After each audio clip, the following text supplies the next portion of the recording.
ನಮಸ್ಕಾರ, ನೀವು ನೋಡ್ತಾ ಇದ್ದೀರಾ ಅಶ್ವೇಗ ನ್ಯೂಸ್ ಬ್ಲಾಸ್ಟ್. ನಾನು ಮಹೇಶ್ ಎಮ್ದಂಡ್. ಹೆಬ್ಬಾಳ್ಕರ್ ವಿರುದ್ಧ ಅಶ್ಲೀಲ ಪದ ಬಳಸಿದ್ದಕ್ಕೆ ಸಿಟಿ ರವಿ ಅವರು ಅರೆಸ್ಟ್ ಆಗಿದ್ದಾರೆ. ಬಟ್ ಇದರ ಬಗ್ಗೆ ಸಾಕಷ್ಟು ಅನುಮಾನಗಳು ವ್ಯಕ್ತವಾಗಿರುವಂತದ್ದು.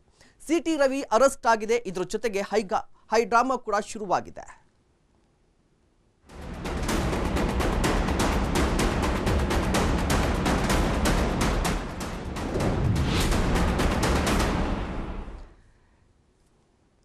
ಹೆಬ್ಬಾಳ್ಕರ್ ವಿರುದ್ಧ ಸಿಟಿ ರವಿ ಅಶ್ಲೀಲ ಪದವನ್ನ ಬಳಸಿದ್ದಾರೆ ಅನ್ನುವ ಆರೋಪ ಕೇಳಿ ಬಂದಿದೆ. ಇದರ ನಡುವೆ ಅವರನ್ನ ಅರೆಸ್ಟ್ ಕೂಡ ಮಾಡಲಾಗಿದೆ. ಬಟ್ ಈಗ ಭಾರಿ ಅನುಮಾನಕ್ಕೆ ಕಾರಣವಾಗಿರುವಂಥದ್ದು ಬೆಳಗಾವಿ ಪೊಲೀಸರ ನಡೆ. ಯಾಕೆ ಅಂತ ಹೇಳಿದ್ರೆ ಅಲ್ಲಿಂದ ಇಲ್ಲಿಗೆ, ಇಲ್ಲಿಂದ ಅಲ್ಲಿಗೆ ಏನಿದು ರಾಜಕೀಯ ಕಣ್ಣಾಮುಚ್ಚಾಳೆ ಅನ್ನುವ ಪ್ರಶ್ನೆ ಕೂಡ ಶುರುವಾಗಿರುವಂಥದ್ದು. ಅಲ್ಲಿಂದ ಇಲ್ಲಿಗೆ, ಇಲ್ಲಿಂದ ಅಲ್ಲಿಗೆ ಏನಿದು ಕಾಕಿ ಕಣ್ಣಾ ಮುಚ್ಚಾಲೆ ಅನ್ನುವ ಪ್ರಶ್ನೆ ಶುರುವಾಗಿದೆ. ಕಾರಣ ಏನಪ್ಪಾ ಅಂತ ಹೇಳಿದ್ರೆ ಹೆಬ್ಬಾಳ್ಕರ್ ವಿರುದ್ಧ ಅಶ್ಲೀಲ ಪದ ಬಳಸಿದ್ದಕ್ಕೆ ಸಿಟಿ ರವಿ ಅವರನ್ನ ಅರೆಸ್ಟ್ ಮಾಡಿದ್ದಾರೆ.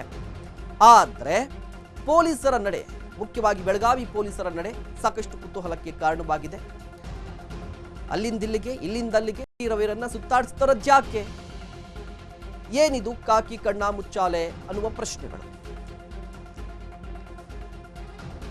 ಪರಿಷತ್ನಲ್ಲಿ ಹೆಬ್ಬಾಳ್ಕರ್ ವಿರುದ್ಧ ಸಿಟಿ ರವಿ ಅವರು ಅಶ್ಲೀಲ ಪದವನ್ನ ಪ್ರಯೋಗ ಮಾಡಿದ್ರು ಅನ್ನುವ ಆರೋಪಕ್ಕೆ ಸಂಬಂಧಪಟ್ಟಂತೆ ಪೊಲೀಸರು ಸಿಟಿ ರವಿ ಅವರನ್ನ ಈಗಾಗಲೇ ಅರೆಸ್ಟ್ ಮಾಡಿದ್ದಾರೆ, ವಶಕ್ಕೆ ಪಡೆದುಕೊಂಡಿದ್ದಾರೆ. ಬಟ್ ಇಡೀ ನೈಟ್, ರಾತ್ರಿ ಅವರನ್ನ ಅಲ್ಲಿಂದಿಲ್ಲಿಗೆ, ಇಲ್ಲಿಂದಲ್ಲಿಗೆ ಸುತ್ತಾಡಿಸಿದ್ದಾರೆ.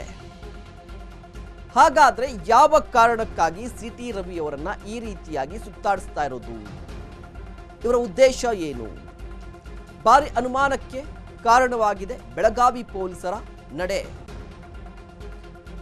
ಯಾವುದೇ ಪ್ರಕರಣ ಆಗಿರಲಿ, ಓರ್ವ ವ್ಯಕ್ತಿಯನ್ನ ನೀವು ವಶಕ್ಕೆ ಪಡೆದುಕೊಂಡ ನಂತರ ವಿಚಾರಣೆ ಅಥವಾ ಪ್ರಾಥಮಿಕ ಹೇಳಿಕೆಯನ್ನ ದಾಖಲಿಸಬೇಕು. ಆದ್ರೆ ಸಿಟಿ ರವಿ ಅವರನ್ನ ಸುತ್ತಾಡಿಸ್ತಾ ಇರುವಂತದ್ದು ಯಾಕೆ ಅನ್ನುವ ಪ್ರಶ್ನೆ.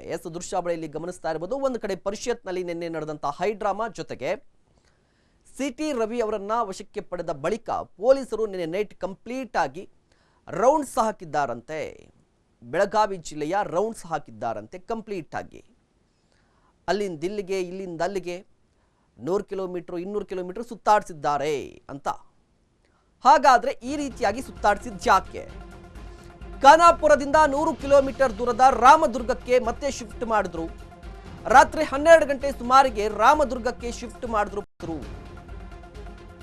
ಮಧ್ಯರಾತ್ರಿ 2:55ಕ್ಕೆ ಎಂಎಲ್ಸಿ ಸಿಟಿ ರವಿ ತಲೆಗೆ ಗಾಯವಾಗುತ್ತೆ, ಚಿಕಿತ್ಸೆಯನ್ನ ಕೊಡ್ತಾರೆ. ರಾಮದುರ್ಗದಿಂದ ಲೋಕಾಪುರ ಠಾಣೆಗೆ ಸಿಟಿ ಯಾರ್ ಶಿಫ್ಟ್ ಆಗ್ತಾರೆ.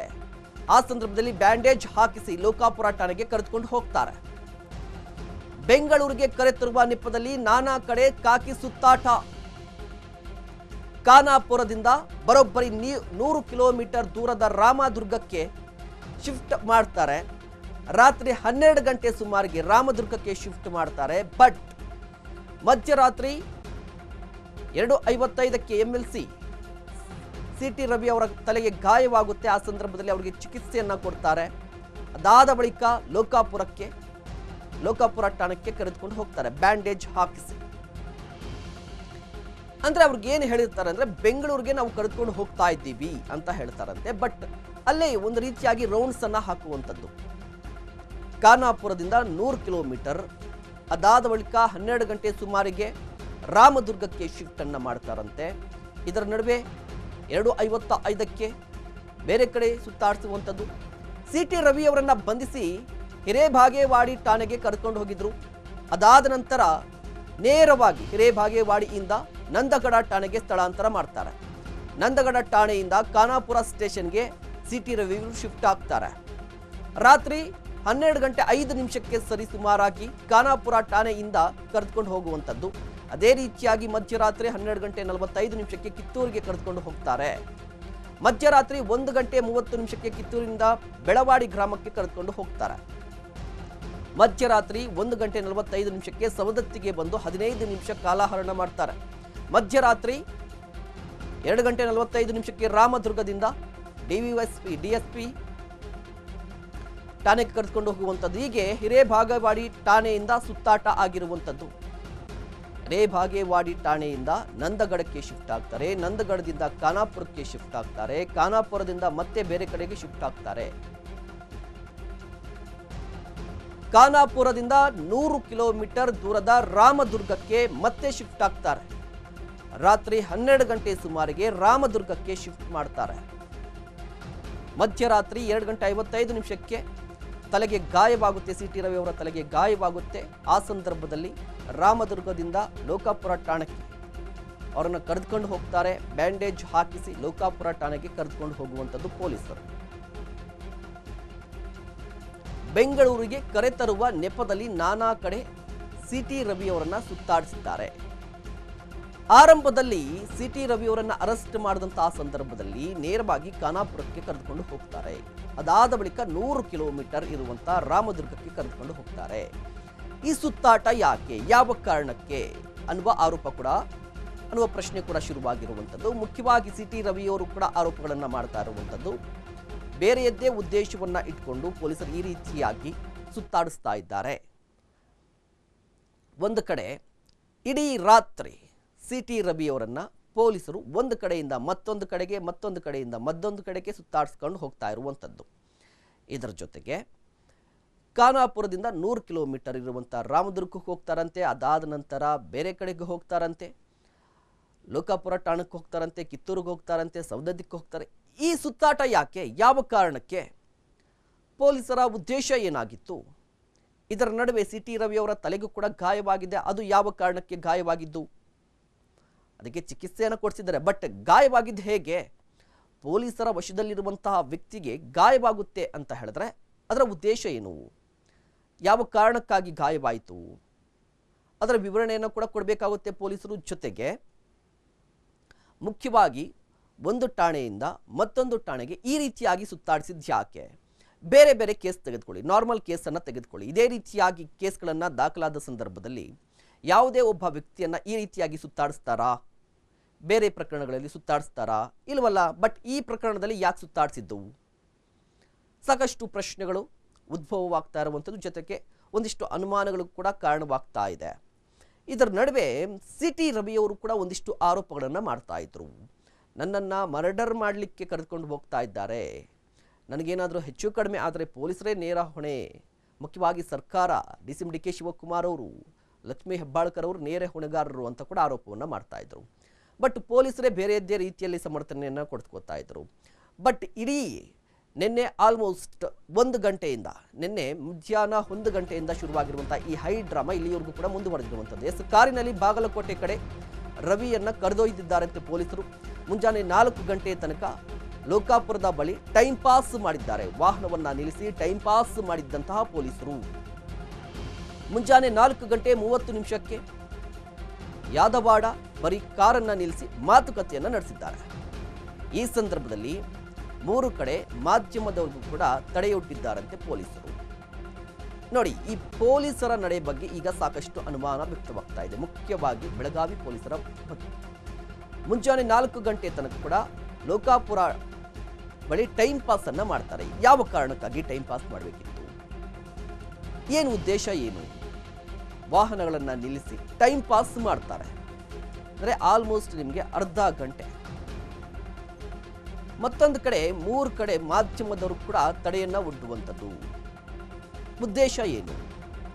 ಕಾರಿನಲ್ಲಿ ಬಾಗಲಕೋಟೆ ಕಡೆ ರವಿ ಅವರನ್ನ ಕರೆದುಕೊಂಡು ಹೋಗ್ತಾ ಇದ್ರು. ಇದರ ನಡುವೆ 4 ಗಂಟೆ ಸುಮಾರಿಗೆ ಲೋಕಾಪುರ ಬಳಿ ಟೈಮ್ ಪಾಸ್ ಅಂದರೆ ಕಾರನ್ನು ಸ್ಟಾಪ್ ಮಾಡ್ತಾರೆ. ಒಂದು ಅರ್ಧ ಗಂಟೆ ಅಲ್ಲೇ ನಿಲ್ಲಿಸಿ ಮಾತುಕತೆಯನ್ನು ನಡೆಸ್ತಾರೆ. ಉದ್ದೇಶ ಏನು? ಯಾವ ಕಾರಣಕ್ಕೆ? ರೀಸನ್ ಇರಬೇಕಲ್ವಾ? ದೃಶ್ಯಾವಳಿಯಲ್ಲಿ ಗಮನಿಸ್ತಾ ಇರ್ಬೋದು. ಏನು ರೀಸನ್ನು? ಈಗ ನೀವು ಒಂದು ಠಾಣೆಯಿಂದ ಮತ್ತೊಂದು ಠಾಣೆಗೆ ಕರೆದುಕೊಂಡು ಹೋಗ್ತಾ ಇದ್ದೀರಾ, ಸರಿ, ನಿಮ್ಮ ಉದ್ದೇಶ ಏನೇ ಇರಬಹುದು.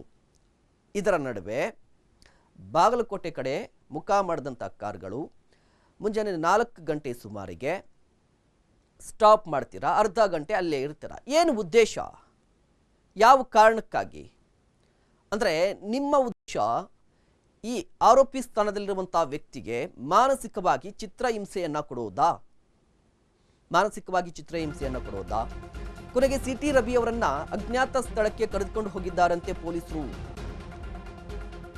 ಯರಗಟ್ಟಿ ಪಟ್ಟಣದಿಂದ ಡೈವರ್ಟ್ ಮಾಡಿ ಅಜ್ಞಾತ ಸ್ಥಳಕ್ಕೆ ಶಿಫ್ಟ್ ಮಾಡಿದ್ದಾರಂತೆ. ಇಡೀ ರಾತ್ರಿ ಕಾರಿನಲ್ಲಿ ಸಿಟಿ ರವಿ ಸುತ್ತಾಡುತ್ತಿದ್ದಾರಂತೆ.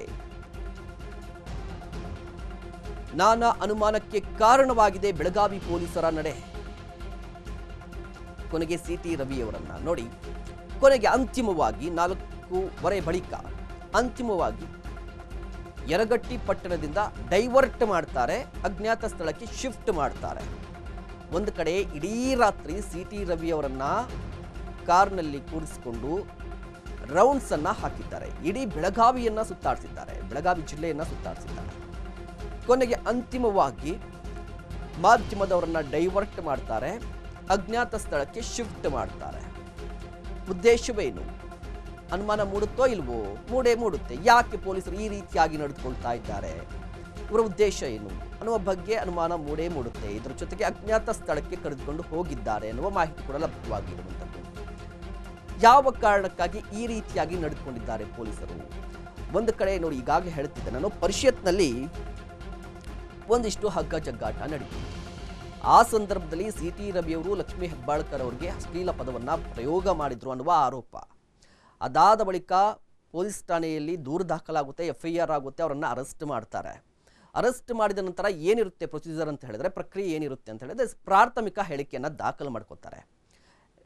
ಮತ್ತು ಇವರು ಕೂಡ ಒಂದು ರೀತಿಯಾಗಿ ದೂರನ್ನು ಕೊಡ್ಲಿಕ್ಕೆ ಹೋಗಿದ್ರು, ತಗೊಂಡಿಲ್ಲ ಅಂತ ಆರೋಪ ಬಂದಿದೆ. ಪ್ರಾಥಮಿಕ ಹೇಳಿಕೆಯನ್ನು ದಾಖಲು ಮಾಡಿಕೊಂಡು ಇನ್ನು ಕೋರ್ಟ್ಗೆ ಹಾಜರುಪಡಿಸಬೇಕಾಗುತ್ತೆ.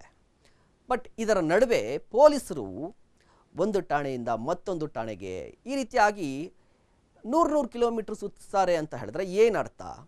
ಕೊನೆಗೆ ನೋಡಿ, 4 ಗಂಟೆ ಸುಮಾರಿಗೆ ಕೂಡ ಒಂದಿಷ್ಟು ಟೈಮ್ ಪಾಸ್ ಮಾಡಿರುವಂಥ ಸ್ಥಳಕ್ಕೆ ಸದ್ಯಕ್ಕೆ ಅವರು ಅಜ್ಞಾತ ಸ್ಥಳದಲ್ಲಿ ಇದ್ದಾರಂತೆ.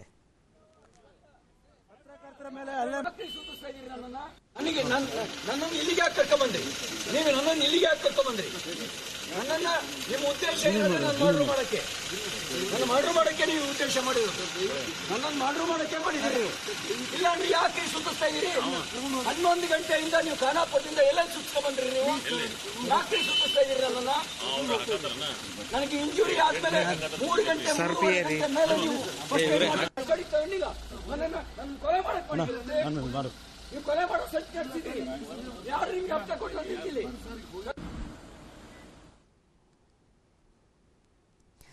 ಈ ಬಗ್ಗೆ ಇನ್ನಷ್ಟು ಮಾಹಿತಿಯನ್ನ ಪಡೆಯೋಣ. ನಮ್ಮ ಪ್ರತಿನಿಧಿ ವಿನಯ್ ದೂರವಾಣಿ ಸಂಪರ್ಕದಲ್ಲಿದ್ದಾರೆ. ವಿನಯ್, ನಾವೀಗಾಗಲೇ ಗಮನಿಸ್ತಾ ಇರುವಂತದ್ದು, ಸಿಟಿ ರವಿಯವರನ್ನ ರಾತ್ರಿ ಇಡೀ ಸುತ್ತಾಡಿಸಿದ್ದಾರಂತೆ. ಮುಖ್ಯವಾಗಿ ಪೊಲೀಸರ ನಡೆಗೆ ಒಂದಿಷ್ಟು ಅನುಮಾನ ವ್ಯಕ್ತವಾಗ್ತಾ ಇದೆ. ಕಂಪ್ಲೀಟ್ ಡೀಟೇಲ್ಸ್ ಕೊಡೋದಾದ್ರೆ ಯಾಕೆ ಈ ಅನುಮಾನ ಮತ್ತೆ ಯಾಕೆ ಸುತ್ತಾಡಿಸಿದ್ದು ಅಂತ? ಎಸ್ ಮಹೇಶ್, ನಾವು ಈ ತರದ್ದೆಲ್ಲ ಸಿನಿಮಾಗಳಲ್ಲಿ ಅಥವಾ ಚಲನಚಿತ್ರಗಳಲ್ಲಿ ಮಾತ್ರ ನೋಡೋದಿಕ್ ಸಾಧ್ಯ. ಆದ್ರೆ ಆ ತರದೊಂದು ಘಟನೆ ನಾವೀಗ ಸಿಟಿ ರವಿ ಕೇಸಲ್ಲಿ ನೋಡಬಹುದಾಗಿದೆ. ಅಂದ್ರೆ ಸಾಮಾನ್ಯವಾಗಿ ಯಾವ್ದಾದ್ರು ಭಯೋತ್ಪಾದಕನನ್ನ ಅಥವಾ ತೀವ್ರಗಾಮಿ ಅಥವಾ ಉಗ್ರರನ್ನ ಬಂಧಿಸಿದಾಗ ಈ ತರದ್ದೆಲ್ಲ ಆಗೋದನ್ನ ನೋಡಿದೀವಿ. ಆದ್ರೆ ಅದೇ ತರದ್ದೊಂದು ಬೆಳವಣಿಗೆ ಈಗ ಸಿಟಿ ರವಿ ಕೇಸ್ನಲ್ಲೂ ಕೂಡ ಆಗಿದೆ. ಮೊದಲಿಗೆ ಸಿಟಿ ರವಿ ಬಂಧನ ಆಗುತ್ತೆ. ಸಿಟಿ ರವಿ ಬಂಧನ ಮಾಡ್ಕೊಂಡು ಮೊದಲಿಗೆ ಹಿರೇಬಾಗೇವಾಡಿ ಪೊಲೀಸ್ ಸ್ಟೇಷನ್ಗೆ ಪೊಲೀಸರು ಕರೆತರ್ತಾರೆ. ನೆಕ್ಸ್ಟ್ ಅಲ್ಲಿಂದ ನಂದಗಡ ಪೊಲೀಸ್ ಸ್ಟೇಷನ್ಗೆ ಕರ್ಕೊಂಡು ಹೋಗ್ತಾರೆ. ನಂದಗಡ ಪೊಲೀಸ್ ಸ್ಟೇಷನ್ ಆದ್ಮೇಲೆ ಖಾನಾಪುರ, ಸುಮಾರು 100 ಕಿಲೋಮೀಟರ್ ದೂರ ನಂದಗಡದಿಂದ ಖಾನಾಪುರ, ಆ ಸ್ಟೇಷನ್ಗೆ ಸಿಟಿ ರವಿಯನ್ನ ಕರೆತರಲಾಗುತ್ತೆ. ಮತ್ತೆ ಅಲ್ಲಿಂದ ಖಾನಾಪುರದಿಂದ ಸಿಟಿ ರವಿಯನ್ನ ಲೋಕಾಪುರ ಸ್ಟೇಷನ್ಗೆ ಪೊಲೀಸರು ಕರೆತರ್ತಾರೆ. ಕೊನೆಗೆ ಅಲ್ಲಿಂದಲೂ ಕೂಡ ಸಿಟಿ ರವಿಯನ್ನ ಅಜ್ಞಾತ ಸ್ಥಳಕ್ಕೆ ಶಿಫ್ಟ್ ಮಾಡಿದ್ದಾರೆ ಅನ್ನೋ ಮಾಹಿತಿ ಕೂಡ ಇದೆ. ಎಕ್ಸಾಕ್ಟ್ಲಿ ಹೇಳ್ಬೇಕು ಅಂತ ಅಂದ್ರೆ ಪ್ರೆಸೆಂಟ್ ಸಿಟಿ ರವಿ ಎಲ್ಲಿದ್ದಾರೆ, ಏನ್ ಮಾಡ್ತಿದ್ದಾರೆ ಅನ್ನೋದು ಯಾರೊಬ್ಬರಿಗೂ ಕೂಡ ಗೊತ್ತಿಲ್ಲ. ಹೀಗಾಗಿ ಪೊಲೀಸರ ಈ ಒಂದು ನಡೆ ರಾಜಕೀಯದಲ್ಲಿ ನಾನಾ ಒಂದು ಅನುಮಾನಕ್ಕೆ ಕಾರಣರಾಗಿದ್ದಾರೆ. ಬೇಕಂತಲೇ ಪೊಲೀಸರು ಈ ರೀತಿ ಮಾಡ್ತಿದ್ದಾರಾ ಅಥವಾ ಪೊಲೀಸರಿಗೆ ಬೇರೆ ಯಾರಾದ್ರೂ ನಿರ್ದೇಶನ ಕೊಟ್ಟು ಅವ್ರು ಈ ರೀತಿ ನಡೆದುಕೊಳ್ಳುವಂತೆ ಮಾಡ್ತಿದ್ದಾರಾ ಅನ್ನೋ ಚರ್ಚೆ ಕೂಡ ನಡೀತಾ ಇದೆ. ಮಾಹಿತಿ ವಿನಯ್, ಪ್ರಮುಖವಾಗಿ ಒಂದು ಉದ್ದೇಶ ಇರುತ್ತೆ. ಯಾವುದೇ ಒಂದು ಈ ರೀತಿಯಾಗಿ ಪ್ರಕ್ರಿಯೆ ನಡೆಯುತ್ತೆ, ಈ ರೀತಿಯಾಗಿ ಸುತ್ತಾಡಿಸ್ತಾರೆ ಅಂತ ಒಂದು ರೀಸನ್ ಇರುತ್ತೆ. ಆ ರೀಸನ್ ಏನಾದ್ರು ಗೊತ್ತಾಗಿದೆಯಾ? ಪೊಲೀಸ್ ಮೂಲಗಳಿಂದ ಏನಾದ್ರು ಗೊತ್ತಾಗಿದೆಯಾ ಅಂತ? ಅದೇ ಮಹೇಶ್, ನಾನು ಮೊದ್ಲೇ ಹೇಳ್ದಂಗೆ ಯಾವ್ದಾನ ಟೆರರಿಸ್ಟ್ ಆಗಿರ್ಬೋದು ಅಥವಾ ಉಗ್ರಗಾಮಿಗಳನ್ನ ಬಂಧನ ಆದಂತ ಸಂದರ್ಭದಲ್ಲಿ ಈ ರೀತಿ ಎಲ್ಲ ನಡೆಯೋದನ್ನ ನಾವು ನೋಡಿರ್ತೀವಿ. ಅಂದ್ರೆ ಇಡೀ ರಾಜಕೀಯ ಇತಿಹಾಸದಲ್ಲೇ ಪ್ರಪ್ರಥಮ ಬಾರಿಗೆ ಈ ರೀತಿಯಾದಂತಹ ಒಂದು ಬೆಳವಣಿಗೆ ಆಗ್ತಾ ಇರೋದನ್ನ ನಾವು ನೋಡ್ತಾ ಇದೀವಿ. ಕರ್ನಾಟಕ ಈ ಒಂದು ಬೆಳವಣಿಗೆಗೆ ಸಾಕ್ಷಿ ಆಗ್ತಾ ಇದೆ. ಎಕ್ಸಾಕ್ಟ್ಲಿ ಸಿಟಿ ರವಿ ಅವರೇ ಕೋರ್ಟ್ಗೆ ಹಾಜರಾದ ನಂತರ ಏನ್ ನಡೆದಿದೆ ಅಥವಾ ಏನಾಯ್ತು ಅನ್ನೋದು ಗೊತ್ತಾಗ್ಬೇಕು ಮಹೇಶ್. ಮತ್ತೊಂದು ಕಡೆ ಸಿಟಿ ರವಿ ಅವರು ಪದೇ ಒಂದು ಆರೋಪವನ್ನ ಮಾಡ್ತಾ ಇರುವಂತದ್ದು, ನನ್ನನ್ನ ಮರ್ಡರ್ ಮಾಡ್ಲಿಕ್ಕೆ ಕರ್ಕೊಂಡು ಬರ್ತಾ ಇದ್ದಾರೆ ಅಂತ ಹೇಳಿ, ಅದ್ರ ಬಗ್ಗೆ ಹೇಳೋದಾದ್ರೆ? ಅಲ್ಲ, ರಾಜಕೀಯ ಅಂದ್ಮೇಲೆ ಮಹೇಶ್ ಆರೋಪಗಳು ಇದ್ದೇ ಇರುತ್ತೆ. ಆರೋಪ ಪ್ರತ್ಯಾರೋಪ ಅನ್ನೋದು ಸಾಮಾನ್ಯ. ಅವ್ರ ವರ್ಷನ ಅವ್ರು ಹೇಳ್ತಿದ್ದಾರೆ. ನೀವು ಅದೇ ಕಾಂಗ್ರೆಸ್ ಪಾರ್ಟಿಯವ್ರ ಹತ್ರ ಕೇಳಿದ್ರೆ ಅವ್ರ ವರ್ಷ ಏನಿದೆ ಅದನ್ನ ಹೇಳ್ತಾರೆ. ಅದು ರಾಜಕೀಯ ಅಷ್ಟೇ ಅಂತ ಹೇಳ್ಬೋದು ಮಹೇಶ್. ಇನ್ನು ವಿನಯ್, ಮುಖ್ಯವಾಗಿ ಪೊಲೀಸರ ಈ ನಡೆಯನ್ನ ಗಮನಿಸಿದಂತಹ ಸಂದರ್ಭದಲ್ಲಿ ಸೆಕ್ಯೂರಿಟಿ ಪ್ರಾಬ್ಲಮ್ ಇಂದ ಈ ರೀತಿಯಾಗಿ ಸುತ್ತಾಡಿಸ್ತಾ ಇದ್ರ ಅಂತ ಹೇಳಿ, ಯಾಕೆ ಅಂತ ಹೇಳಿದ್ರೆ ಸಿಟಿ ರವಿ ಅವರು ಠಾಣೆಯಲ್ಲಿ ಇರ್ತಾರೆ ಅಂತ ಹೇಳಿದ್ರೆ, ನಿಗದಿತ ಠಾಣೆಯಲ್ಲಿ ಇರ್ತಾರೆ ಅಂತ ಹೇಳಿದ್ರೆ ಸಾಮಾನ್ಯವಾಗಿ ಬಿಜೆಪಿಯ ಕಾರ್ಯಕರ್ತರು ಮತ್ತೆ ಒಂದಿಷ್ಟು ಸಂಘ ಪರಿವಾರದ ಬೆಂಬಲಿಗರು ಬಂದೇ ಬರ್ತಾರೆ, ಸುಖಾಸುಮ್ಮನೆ ಲಾ ಅಂಡ್ ಆರ್ಡರ್ ಪ್ರಾಬ್ಲಮ್ ಆಗುತ್ತೆ ಅಂತ ಹೇಳಿ ಈ ರೀತಿಯಾಗಿ ಸುತ್ತಾಡಿಸಿದ್ದಾರಾ ಅಂತ. ಎಕ್ಸಾಕ್ಟ್ಲಿ ಮಹೇಶ್, ಮೇ ಬಿ ಆ ಒಂದು ಕಾರಣ ಇದ್ರೂ ಇರ್ಬೋದು. ಸಿಟಿ ರವಿ ಅಂತ ಹೇಳಿದ್ರೆ ಬಹಳ ವರ್ಚಸ್ಸಿರೋ ಅಂತ ನಾಯಕ, ತನ್ನದೇ ಆದ ರೀತಿಯಲ್ಲಿ ಹೆಸರು ಮಾಡಿರೋ ಅಂತ ಒಬ್ಬ ಬಿಜೆಪಿ ಲೀಡರ್. ಸೊ ಆ ಕಾರಣದಿಂದಾಗ್ಲಿ ಹೆಚ್ಚಿನ ಅನಾಹುತ ಅಥವಾ ಯಾವುದೇ ರೀತಿ ಒಂದು ಅಹಿತಕರ ಘಟನೆ ಆಗದಲೇ ಇರ್ಲಿ ಅನ್ನೋ ಕಾರಣಕ್ಕೋಸ್ಕರ ಪೊಲೀಸರು ಈ ರೀತಿಯಾಗಿ ಒಂದು 400-500 ಕಿಲೋಮೀಟರ್ ಸುತ್ತಾಡಿಸಿ ಡೈರೆಕ್ಟ್ ಕೋರ್ಟ್ಗೆ ಹಾಜರು ಮಾಡ್ತಾ ಇದ್ದಾರೆ ಅನ್ನೋ ಒಂದು ಇದು ಇದೆ ಮಹೇಶ್. ಧನ್ಯವಾದ ವಿನಯ್ ತಮ್ಮೆಲ್ಲ ಮಾಹಿತಿಗಾಗಿ.